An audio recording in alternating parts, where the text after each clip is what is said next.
Good morning, everybody. I'm Susan Newton, and I teach 7th grade computers at Heritage Middle School this year. And since we weren't able to work out a time where most of us could get together, this is just kind of a quick video to hopefully help you kick the year off in a good way. Here's a list of everybody that's teaching this year by grade level. So please be sure to communicate with the folks that are teaching your same grade, and that way we don't have to reinvent the wheel. We can share things.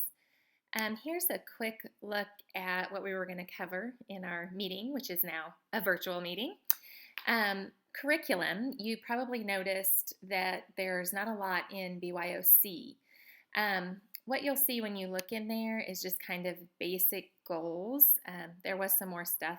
I'm not quite sure what happened to that. But the computer curriculum is in a state of transition right now, where we are moving from a more, how do you use software type mentality to more of a computer science base, which will transition to next year. So this year is still very much user-based. How do you use software to the best of your ability? How do you be most efficient when you're using a computer? But we are sprinkling in some programming and coding to get kids thinking about computer science. Don't let that scare you if you're not a programmer or a coder. I'm not either. There are great resources. So under curriculum, I just wanted to tell you that we have some stuff on a shared Google folder that I will send out to you that has some information. It's going to be dated like 2013. I think some are dated 2014. But this will tell you in basic format what our units are for each grade. And some of this stuff is going to be a little outdated. For example, we can't use Excel anymore for 6th grade because they're on Chromebooks and they don't have access to it. So we are all Google Spreadsheet on the spreadsheet unit now. So as you look through, you'll see there's some different units and then some standards that they tie to, which we'll talk about in just a second.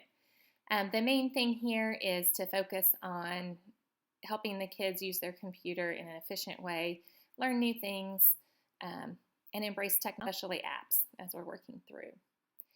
So make sure that you check that. I will share that folder with you so that you have it. Let me get back here. There's where I wanted to get.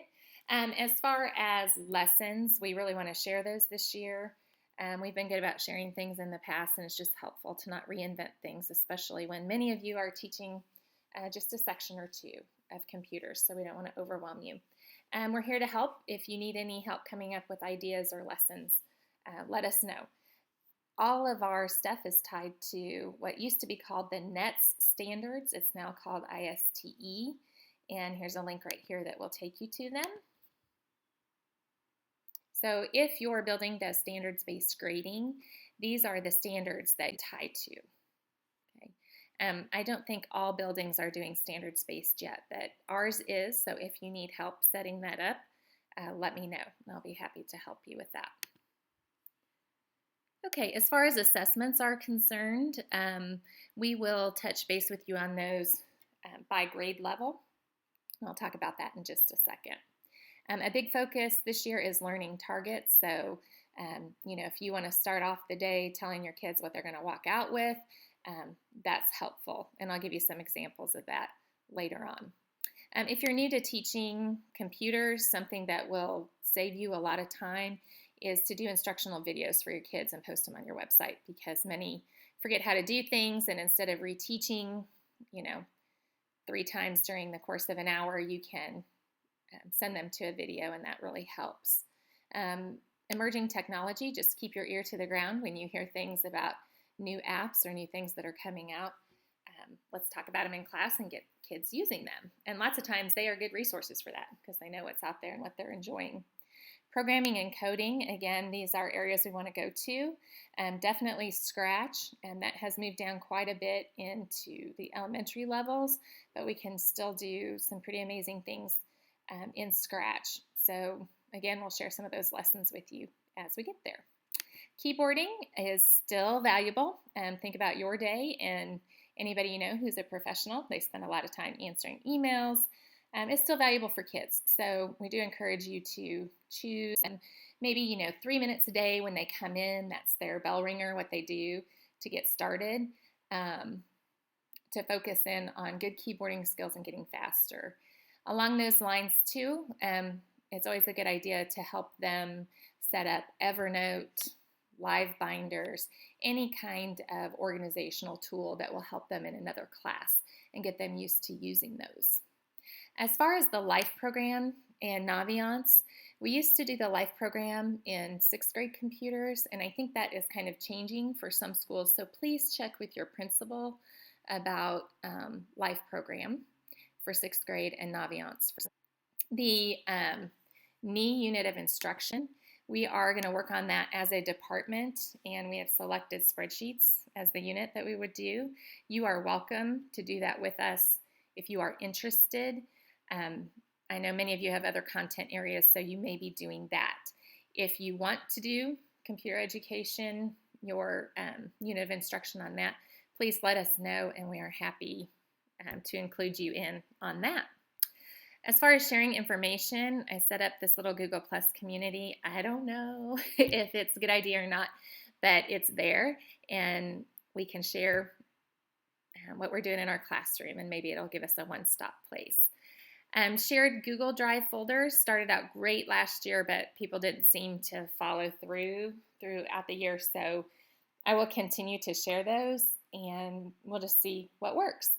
As far as your class website and calendars, if you can have those settings so that other people that teach your grade level can see what you're doing in class, that would be really helpful. Again, the goal is to not reinvent the wheel.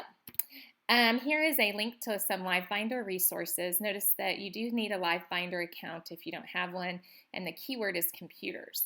If you click on that, what I wanted to show you on this is it's just some resources that we've collected that you are welcome to refer to. These are just little tabs with different coding information, different curriculum ideas, different lesson ideas. So you are welcome to use this. I'm not 100% sure, but let me know if you have trouble accessing it. It does have some good information in there. Some professional resources, Computer Science Teachers Association and the National Business Education Association. If we can help you in any way, please let us know. The good thing about computer education is you kind of have some freedom on what you want to do in your classroom, but I also don't want you to feel stranded. So if we can help you in any way, please let us know. Here are your building curriculum contacts. Renee Baker over at Discovery, me at Heritage, John DeWeese gets the privilege of 2 buildings, so LMS and South Valley Middle School. Those are your building curriculum contacts. And then we kind of designated ourselves as grade level point people because of what we teach the most. So Renee for 6th grade, me for 7th grade, and John for 8th grade. So, sorry I kept going on and on and on, but I'm hoping that this will help you get going this year. Again, if we can help you in any way, please let us know. Thanks.